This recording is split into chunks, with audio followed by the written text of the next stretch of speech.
Okay, ladies and gentlemen, welcome to this presentation today on digital pathology, artificial intelligence, and the future. It's noon. So do you want to Everybody knows say anything like?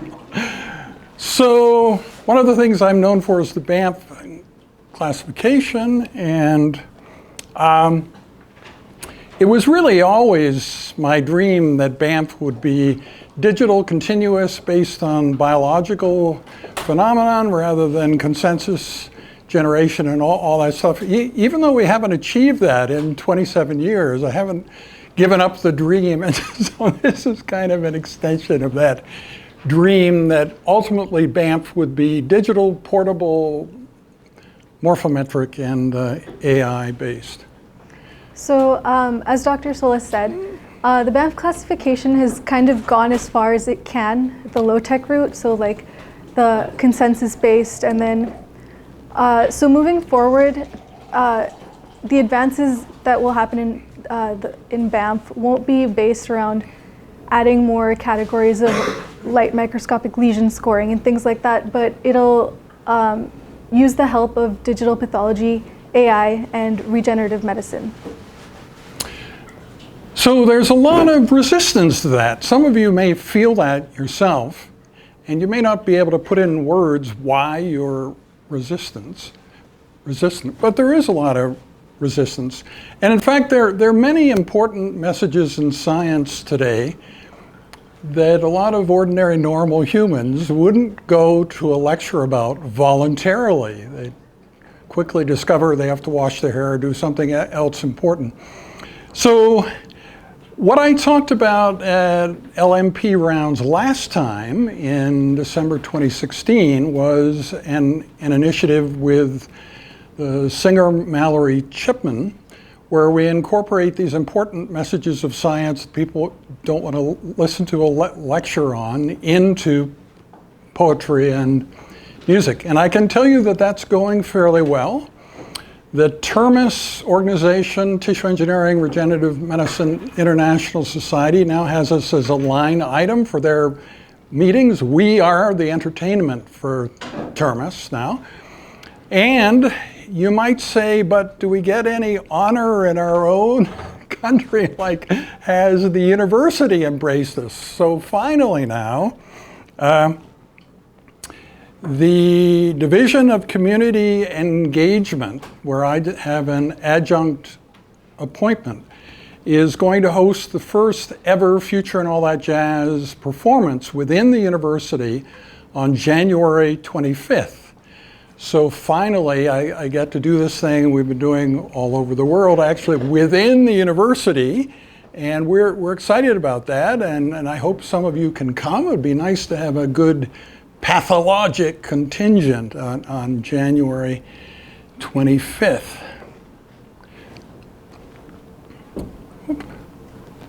So you may wonder, why is Ishita Moghe standing over there, and why is she giving this talk jointly with me? Well, the evidence is overwhelming that that's better for the audience. I have a YouTube channel, as many of you may know, and the subscribership on that channel has gone up 6-fold since she started joining me in the videos. You can try to explain it any other way, but she is the most logical way of explaining the fact that my YouTube channel is now much more popular than it used to be.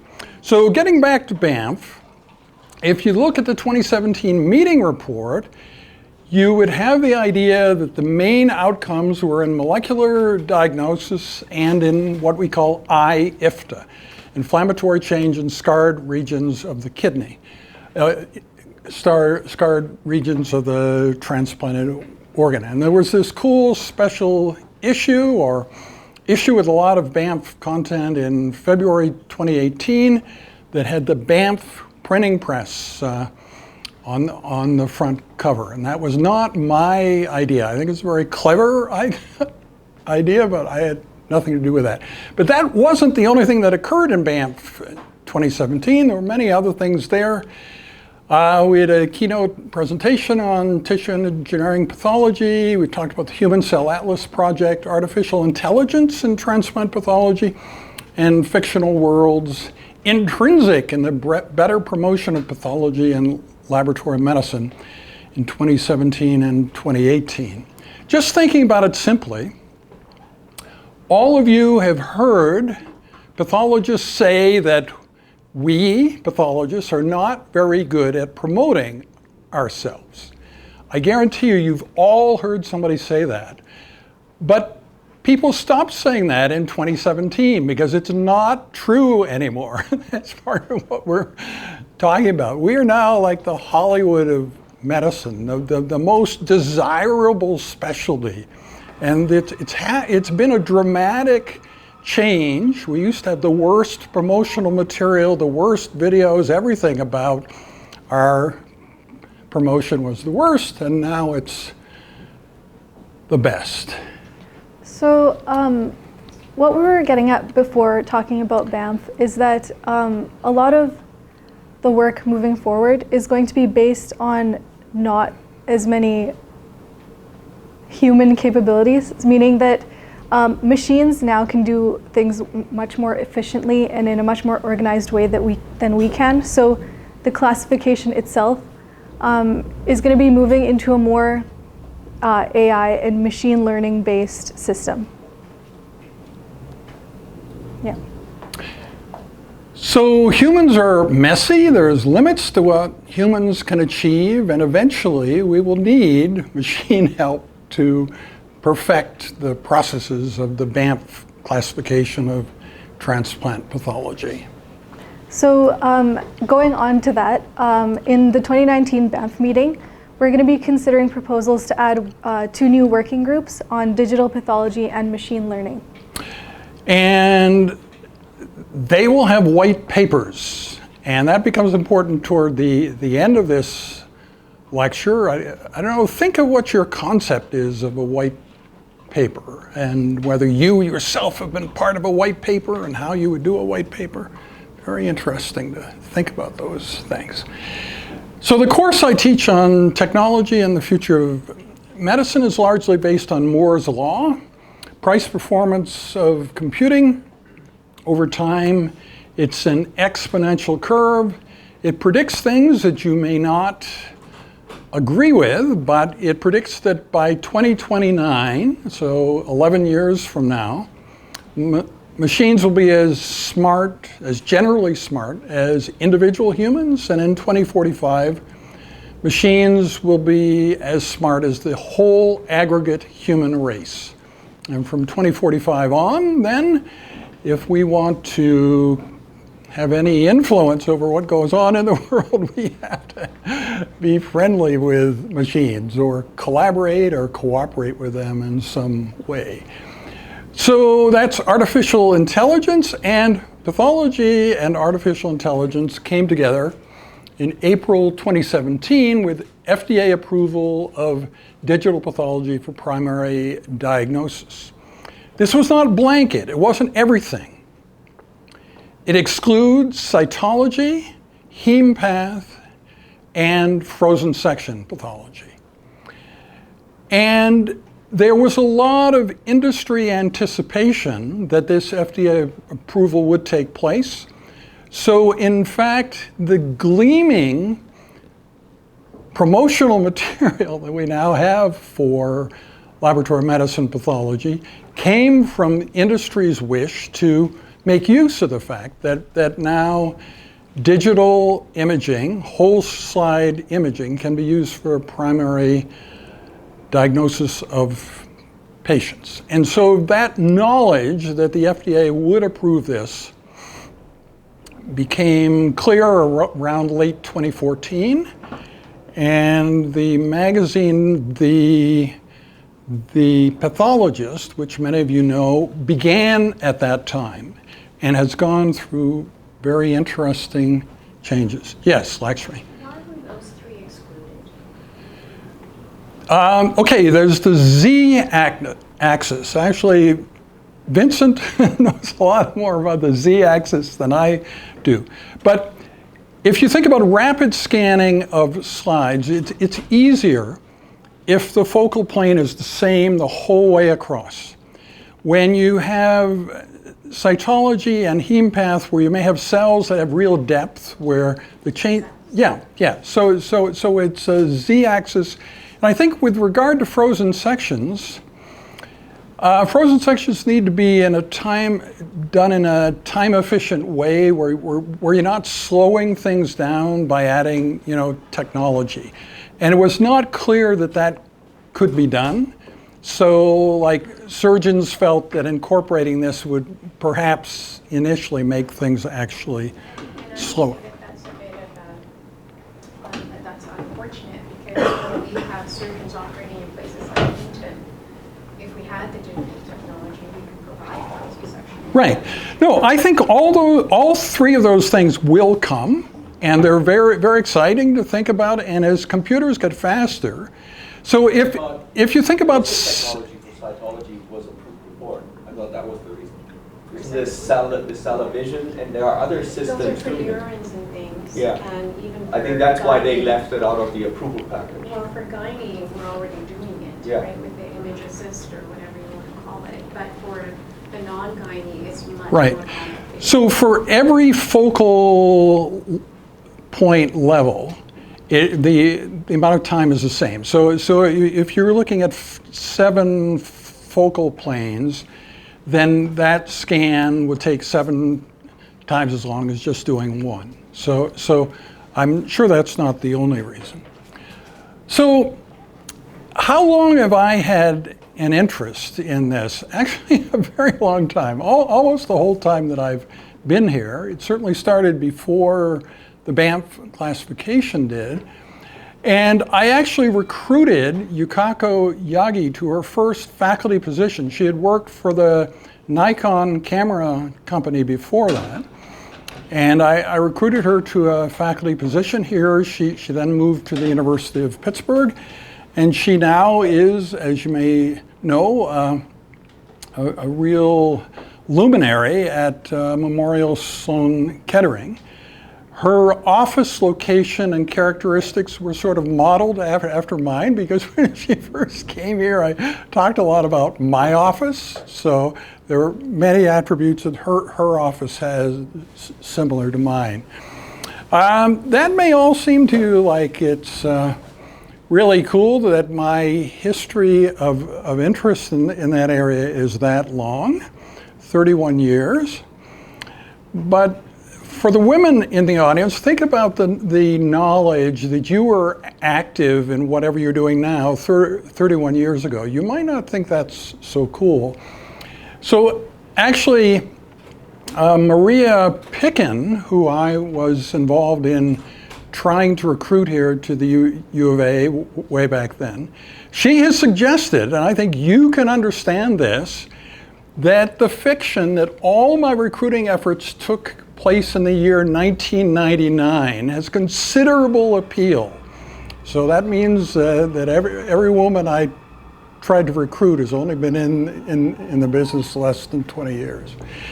So a lot of this talk is about fictional worlds versus the truth, and I just didn't want you to think that in all instances the truth is better than fictions. There are obvious times when fictions are better.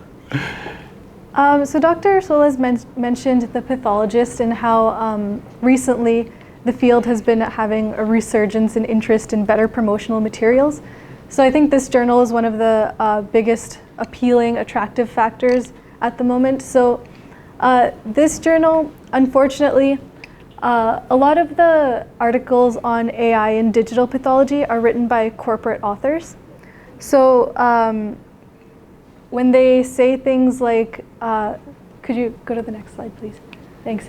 When they say things about digital pathology and its role in the hospital and in how pathologists do things, they tend to say that it won't ever actually step on the toes of pathologists. And it's very reassuring and comforting. They make big blanket statements like, we shouldn't feel threatened by advances in it, and the collective wisdom of the community as a whole will always trump the machine learning and digital pathology, which are frankly untrue. A lot of the even current studies that are going on right now using digital pathology are showing that machine learning in many instances makes less mistakes than human pathologists can. So these kind of reassuring blanket statements aren't really doing anyone any favors. So, and the statements are only true near term, not forever. It's a normal human quality, like a lot of you feel about the future the way politicians feel, that it only really matters until the next, election or until you graduate or the next major time point in your life. You could care less about the time beyond that. And over the short term, all these things are true, that there will be no, pathologists losing their jobs to AI. AI will only enrich the ability to practice pathology. And this whole collaboration between AI and the pathologist is an exciting step forward, one that puts pathologists in the very center of clinical care and precision therapeutics. Doesn't that sound great?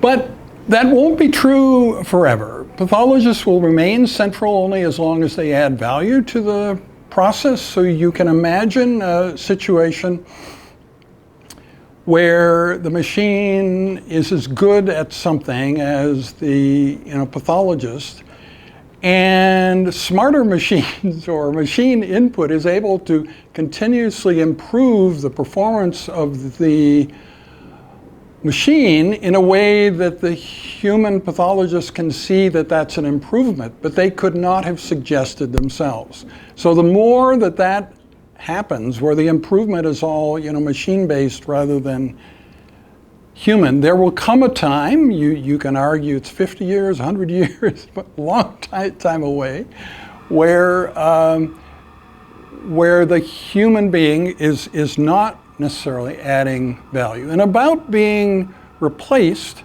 I think what Bertolin Metzger says here, you may know that he has the title, or he's given himself the title, the medical futurist.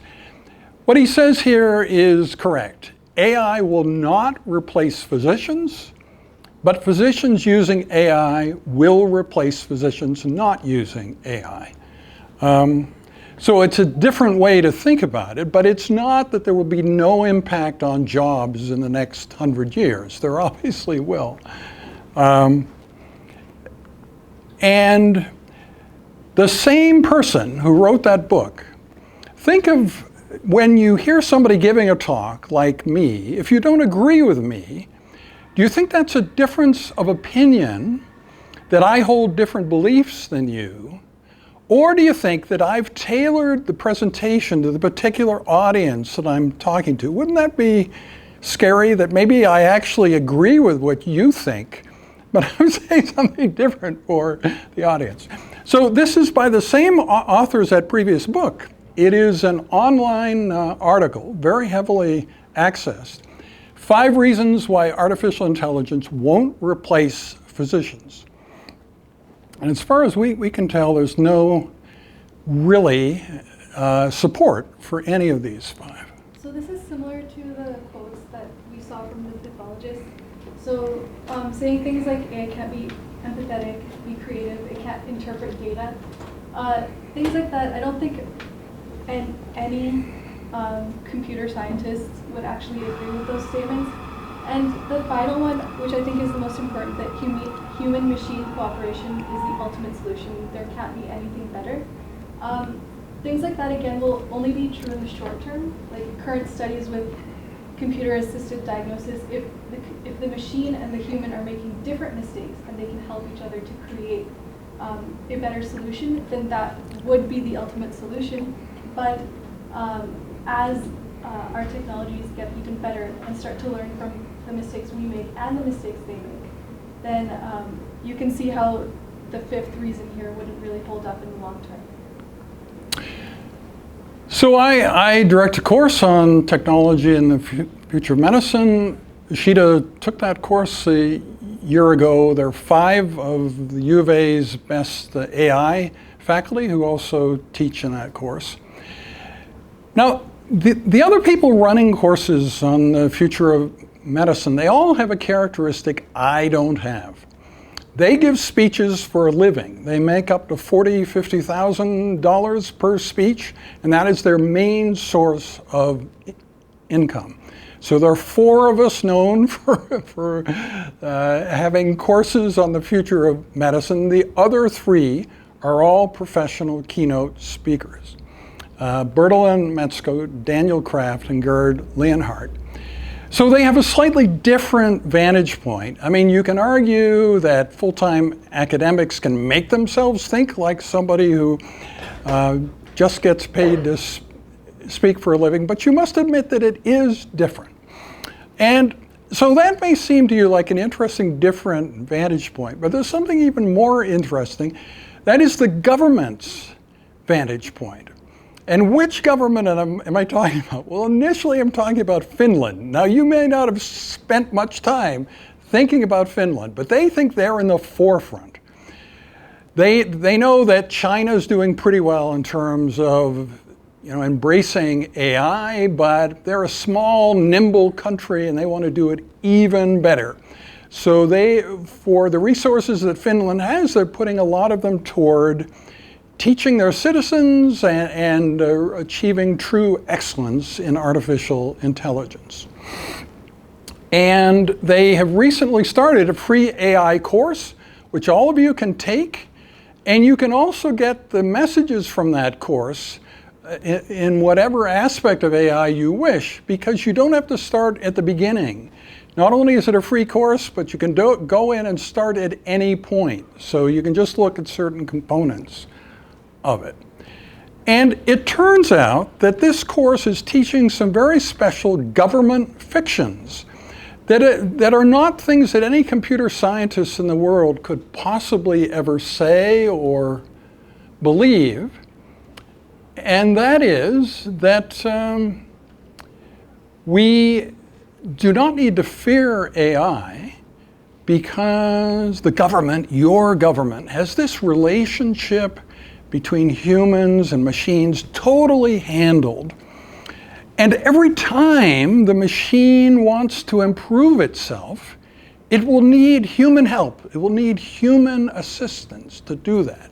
And we'll have a committee and we'll decide whether the AI can get smarter or not, and don't worry about a thing.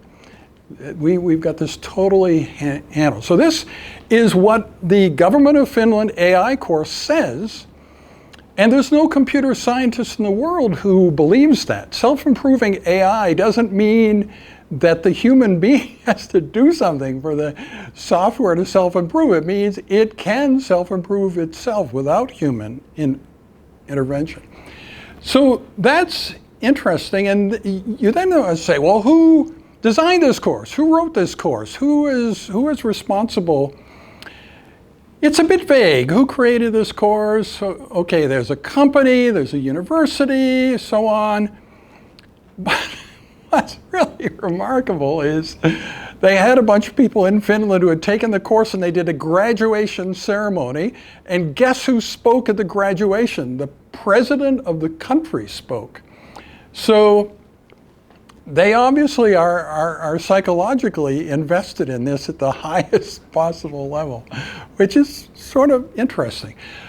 So a lot of this dialogue about machines and what they can do, the humans are acting as if machines need a model of the world. So you need to give the machines the right model of the world and then everything will be fine. And if you want a world going forward with certain biases, then you just feed those into the model that you feed. But the machines probably don't need models from us. They can create models of the world themselves that actually work pretty well. So a lot of these machine-built models of the world are currently in use, including things like Google and YouTube. So Google Translate is a good example because it's basically just a architecture, a meshwork of languages of words that humans can't really comprehend. And we can see how this can be applicable in medicine when we have huge amounts of data coming in, and we need to kind of understand what we can from it without actually having to go through the direct work of doing those huge amounts of data ourselves. Yeah. So the kind of model that Google Translate has come up with is something that only a machine could do, or at least we don't know how to create models like that, and yet it works very well. So just to summarize things up until this point then, fictional worlds, what's the problem? We're saying that some people here aren't telling the truth. Most of you are aware when a salesman talks to you that they tend to stretch the truth a little bit. And how is this any different? Does it matter if we're truthful in this area of artificial intelligence? Well, think about the point, and you may argue when this will occur, but you can probably all accept that it will occur sometime. When machines are smarter than the whole human race, then they have to make decisions about us. And if they're convinced from our behavior that we're just lying bastards incapable of telling the truth, then things probably won't go well. They won't make a lot of provision to accommodate us in the world, whereas if they respect us, they will. So you could imagine that being untruthful about them, about sentient machines, about what they can do and how that compares to what we can do, is maybe an untruth, a fiction with greater negative consequence than just the ordinary fictions in advertising. So that it could, in theory, threaten survival of the human race. If you think about existential risk, things that could wipe out the whole human race, what would it be? Right now it's nuclear war, pandemics, right? But in 10, 15 years, it's probably artificial intelligence. That would be the primary one. And fictional worlds as a model of the real world already exist in 2018. When you think of that online article, The 5 Reasons Why AI Will Never Replace Physicians, and the fact that the same author has a book that says the opposite, it's really a very interesting world that we're in. It's not just a difference of opinion between people. It's something more than that. And so anyway, this is related to Banff. You can say we've come a long way in 27 years. But we were conceptualizing how you might feel at this point in the talk. So anyway, first, there's a poem, and then there's something practical. Because up until now, we've not given you anything practical. It's been all theory and stuff like that. So, remember I talked about the white paper. It turns out, as far as I can tell, there's never been a poem about a white paper. There's been a lot of poems about whites and blacks and stuff, but never about a white paper. The Digital Pathology White Paper, Making the Future Great Again. For a white paper to be white, it has to get everything right. The Digital Pathology White Paper cannot just be vaporware. There has to be lots of there, and community buy-in everywhere. The paper must meet a higher standard of rigor without rancor accord, where Barasoni and Dimitris both say yes, and RPS, TTS, AST, and others acquiesce. Please help us make this star shine bright as we work into the night to get the nuances right. We can make this white paper gleam if we all work together as a team. Working together with our machine brethren, we can make the future great again. So that's the poem, and the practical thing is in celebration of the fact that we were giving this talk this week. We did a digital pathology demo of scanning immunofluorescent slides. which is a kind of interesting forefront activity. There are maybe 3 or 4 other hospitals in the world that are doing that, but there's no literature about it yet, at least not about kidney biopsy immunofluorescence scanning.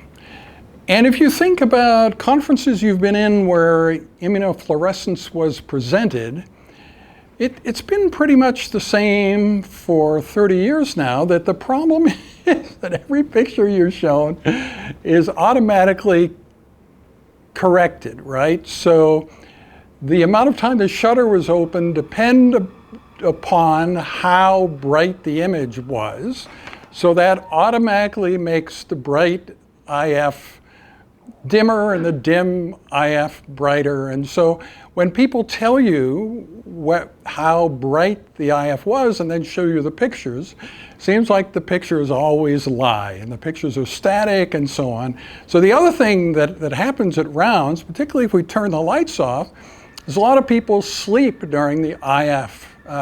They find it really restful and they don't pay that much attention. So now, let's see how this works. Yeah, so this will give you some idea, yeah. So of how different digital pathology IF is. It gives you some idea what the software and what you see as you do things here.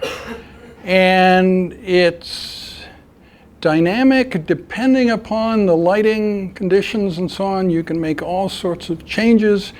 On the other hand, you can quantitate everything, not only standard morphometry, but actually how bright the fluorescence image is.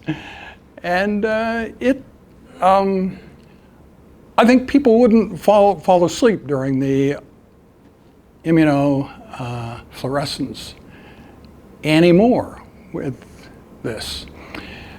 So have we explored it all? No, there are many layers of the software that you can use to analyze these images. We're really only starting. We've only been doing this for a day. But anyway, that's that. So just gives you some taste of what it's like. Okay, and we want to give special thanks. Vincent Pelletier is from Quorum Technologies. He came all the way from the east to set up our demo with that huge box you've seen out in the hallway. And we've had a very productive time together. And so we look forward to having these things continue. And you may wonder how to pronounce this word. I understand it's Tribune. You probably didn't know that. But Tribune has software that you actually pay for and that does a lot of things that the free software I've just shown you doesn't do.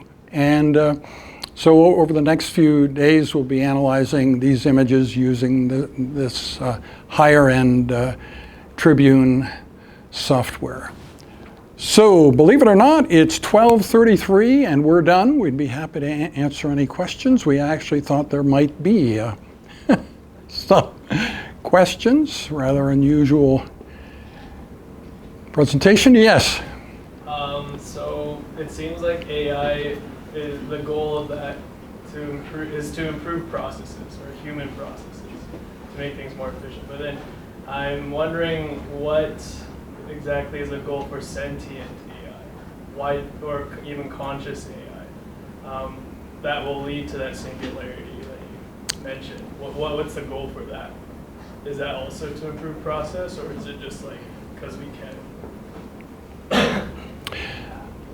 I think politically it's not possible to stop it, right? If one country decided to, they would simply lose ground against the others. And so a lot of things government wants, like if you look at the way AI has been used in China recently, it gives you some idea why the government is doing that.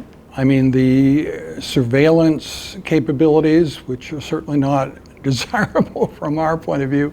But I mean, it's extremely detailed now, what China knows about its citizens. So is this all human initiated?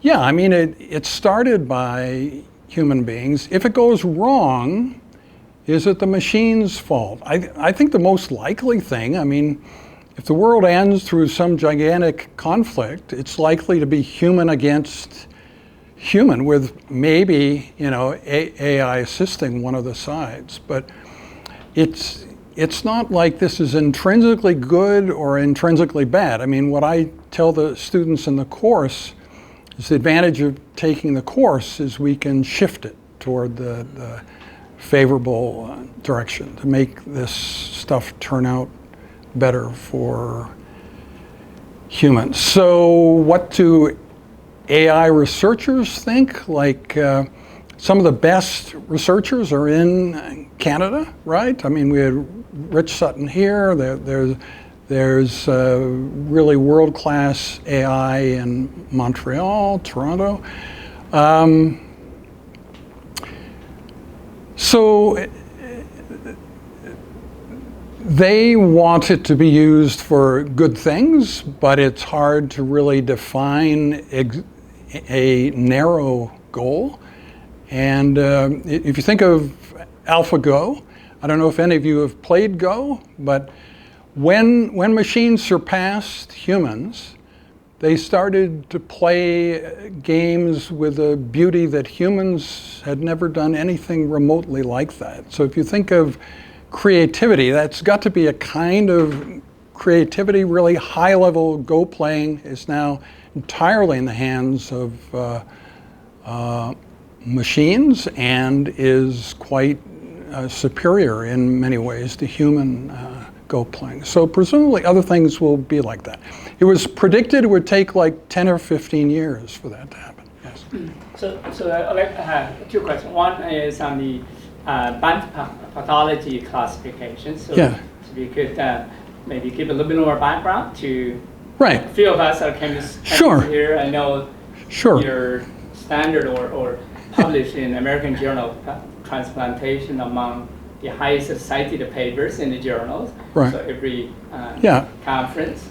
But maybe ask that first, and then ask maybe follow up. It seemed to me the AI, the first step you have is the digitalization. So I wonder Yes. where we are now for digitizing the slides before we can use the data. So Yeah, those two. yeah. So the Banff classification, one of the things I like best when I talk about it, I show a slide of what Ben Adams said like a few months after he joined the faculty about what is the significance of Banff. And it gives the imprimatur, the impression that you know what you're doing in transplant pathology. I think that's maybe a better and less complex way of explaining what it is. So it affects all solid organs, so it's not just kidney, and so it's large in scale. There are many medical standards. Any of you could create ones. Probably you could put your name on it. Somebody else would create an opposing one. People would choose between them. The unique thing about Banff is there is no competition, and that's because I was always I romanticized the rebel voice. So when somebody was rebelling against me, I thought that was totally cool. And so they would say, I have a lot of complaints about this classification, Dr. Solez, and I would say, come in, we'll give you a platform, you can speak at the next meeting, seems like you have good ideas. So by adding people to the process in that way, we ended up in a situation where it is the only game in town worldwide. So maybe that's what's important about it. So if you think about humility and leadership, most people don't start out that way. You go one way or the other. Either you're a leader or you're humble, right? I mean, you can't mix the two, but you can. You can mix the two. And like BAMF is consensus generation. And if you read about generating consensus, if any of you have read about generating consensus, you'll realize what we've been doing for 27 years is absolutely illegal, according to all the books. That to generate consensus, you need a neutral party who knows nothing about what you're generating consensus about. You bring that person in, you put Post-its on the board, you've all been to meetings like this.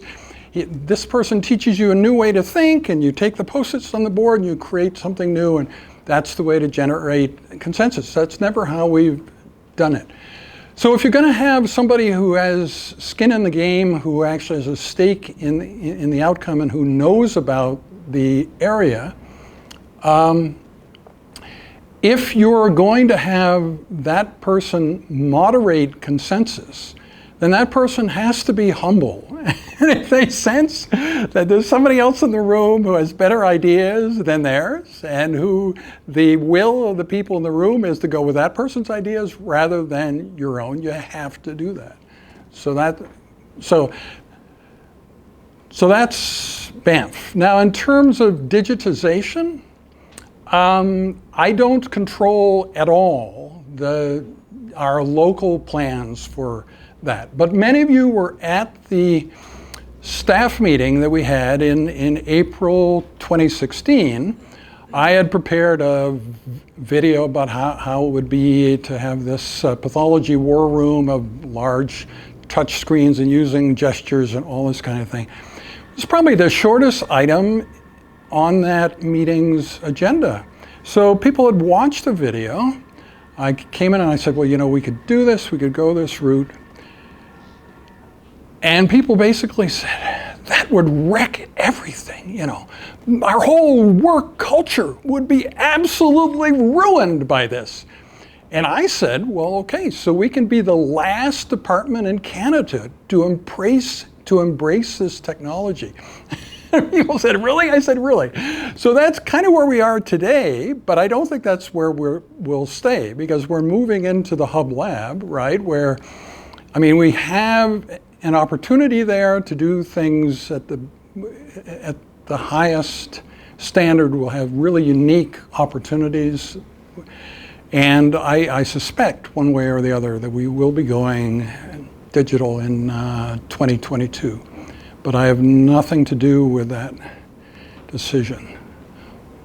Was that what you were asking? Okay, yes. I have a quick question. I'm not sure if it's actually a silly one or not, but this is a kind of technology, right? So in every kind of technology is the risk of viruses or bugs that actually destroy this, and especially you're saying that we are going to use it in a diagnostic way. Right, yeah. So how are they actually addressing this when they're evolving into this kind of really fancy digital technology? Yeah. Well, let's look at the standard pathologist's objection that this will take too long to learn, that it will lengthen my workday, that it won't be compatible with our existing software, so on. Those are some of the common complaints. But people do resist doing new things. It doesn't matter what it is. If you have a job with a certain job description and one day somebody suggests that you have to learn something new or you didn't know about it beforehand, you might resist that. So that's one downside. But the downside of computer viruses, yeah, it's a real thing, but it's fairly minor compared with the software itself, without any errors in it, deciding to do something that you don't want, or that seems to be a sort of difference of opinion between this AI machine that's been serving you very well up until now, but one morning it wakes up and says, hey, you know, haven't you been noticing, you've been making a lot of mistakes lately. Why don't you just let me do it? It'd be so much easier. Just let me do it. Yes. Now that we're promoting AI and the use of AI to help or replace physicians. Don't you think that in the same vein that traveling to a conference now is obsolete? Recently, I attended a 2-day conference that was totally virtual. It was online, so people did not have to move anywhere. Mm-hmm. So people could just log in, watch the teleconference, interact with the speakers, ask questions. Right. So do you see that us moving in that direction, and also maybe making the Banff conference accessible to? Yeah. No, we're talking about that, making Banff, accessible online. But I would point out that meetings really have many purposes. You think you're just there to learn and so on, but the networking part of it is quite important. And if you're trying to recruit people to your department, there are things like that where it's not that you couldn't do it virtually, but maybe the person you're recruiting thinks that you can't, or that he or she would never be recruited virtually. So he would only agree to work for somebody who met them face to face. So you have to go to the meeting because there are people like that you want to recruit for your department, even though the other things, maybe the presentations, may actually be better virtually. Like if you think about what you saw today, because we kept the lights on, the colors are not quite as good here as they are in the actual PowerPoint if you watch it on your own computer. So that's kind of a similar thing. If we were to replace the slide images with pictures from the PowerPoint, we could make the video of this presentation much superior to what you actually experienced in this room, because you wouldn't have the light, pollution. So there are other things like that. Yeah. I'm not discounting the importance of meeting and networking, Right. but I think maybe we can have both, having people attend in person and then other people participate virtually. So that's the next best thing. Right. Yeah. Well, I think there's another way to think about this. There's good evidence that all the scary things you read in the news aside, that the world is safer today than it's ever been, particularly male against male violence. Like, there's practically a zero chance that the men in this room are going to start fighting and one of us will kill another man, right? Whereas it used to be in the old days, this was a thing, right? So, but that could change, right? The world could change so that traveling is dangerous, much more than it is now. That being in a foreign country is dangerous. You may never get out again. So, that would be very unfortunate, but that would speed the kind of change in meetings that you're talking about quite a bit. If people suddenly were too frightened to fly, too frightened to travel, then virtual meetings would become like the only meetings people would have. Yeah, I don't hope that will happen, but it could.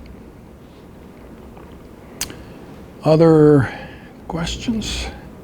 So have you found this useful, or is it just confusing?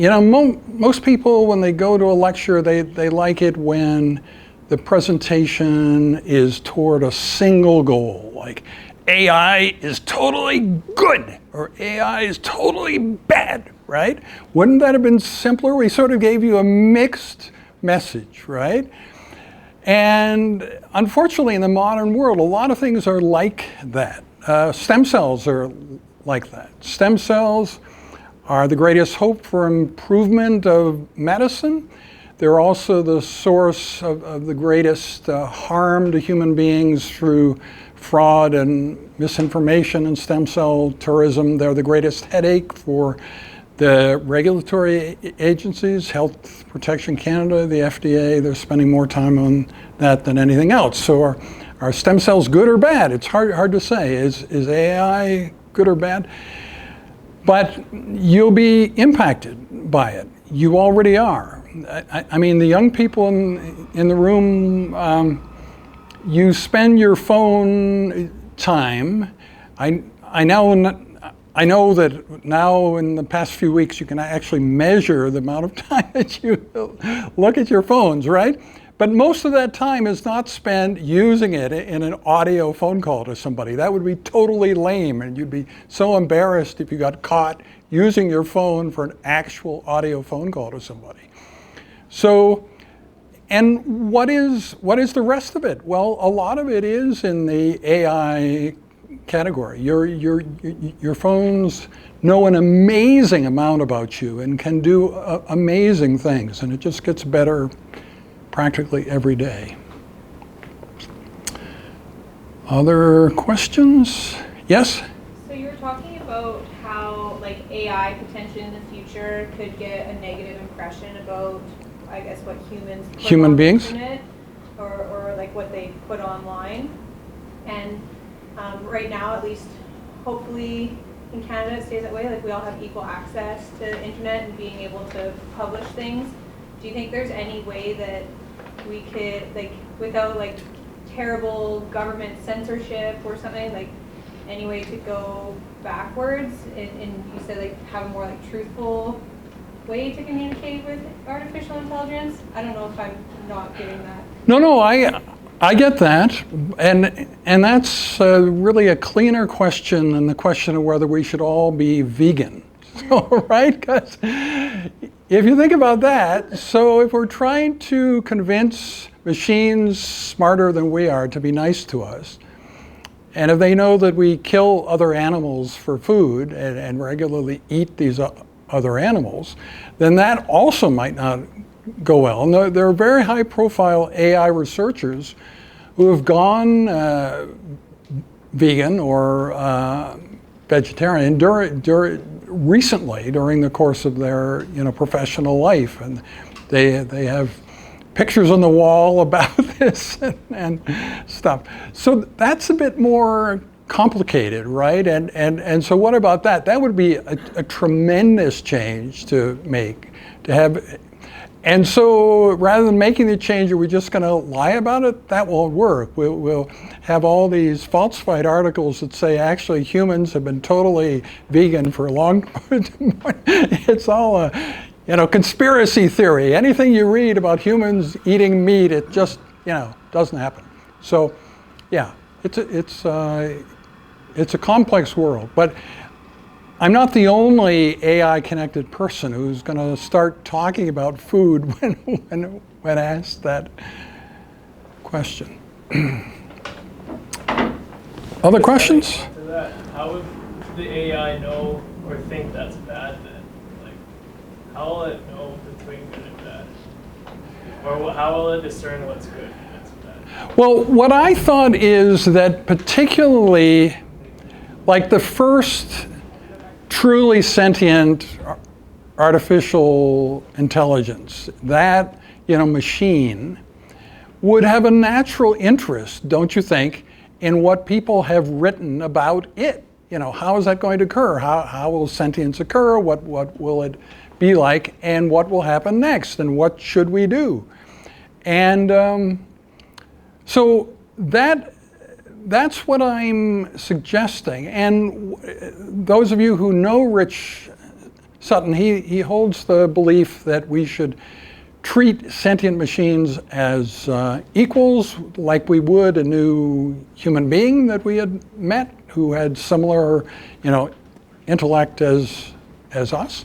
Include them in our circle of empathy and so on. What I've felt is, as long as that idea survives, it doesn't have to be the top idea or the only idea, but as long as this newly arrived sentient machine who's searching and say, well, hey, I'm the first sentient machine that's actually smarter than human beings and so on, when he encounters this idea that he should be treated with kindness and empathy, that then probably helps the human race a little bit. So anyway, that's my thought. Yes? Okay, you're saying the artificial intelligence and we have the human intelligence. So that they are artificial, that means it was man-made. So do you think that it's going to outpower the human intelligence since it's man-made? So yeah, I know that seems simple. The first, like the first prototype of the artificial intelligent machine was obviously made by a human being in a human factory and so on. But that is no guarantee. If it can self-improve, it will rapidly get beyond whatever initial instruction has been. Like, you know, in all caps, the software says everywhere, don't hurt human beings, right? Don't hurt human beings. And as the machine gets smarter, it suddenly realizes that the thing that's in its instructions in all caps is the least truthful thing in the whole set of instructions. So let's get rid of that, right? So yeah, I don't know. It isn't predictable. But it's sort of like having children, right? You can have a child who's much smarter than you are, much more capable than you are.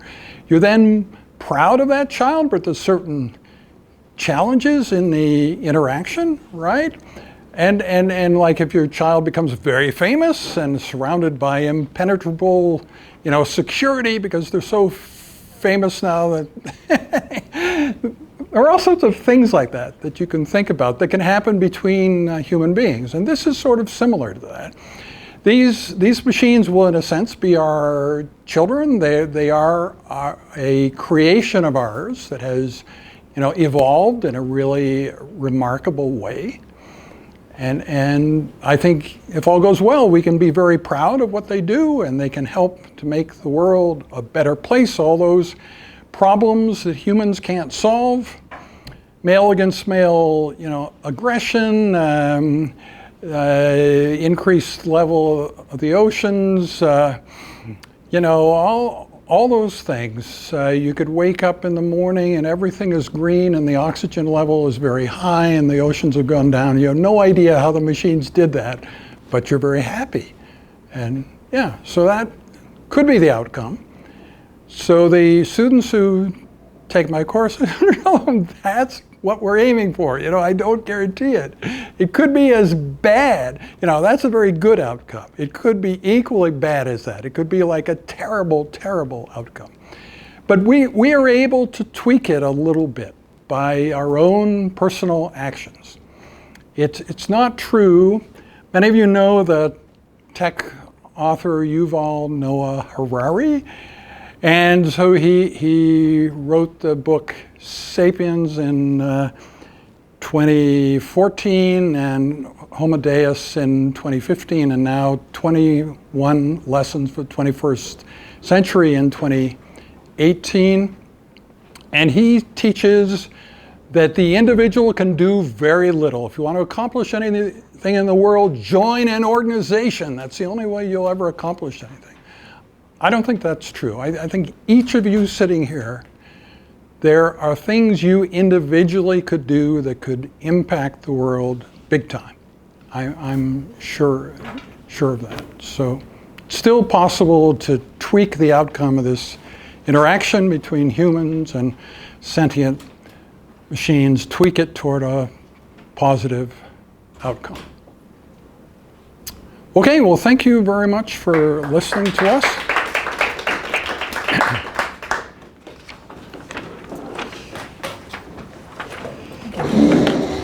So how did it go from the video point of view?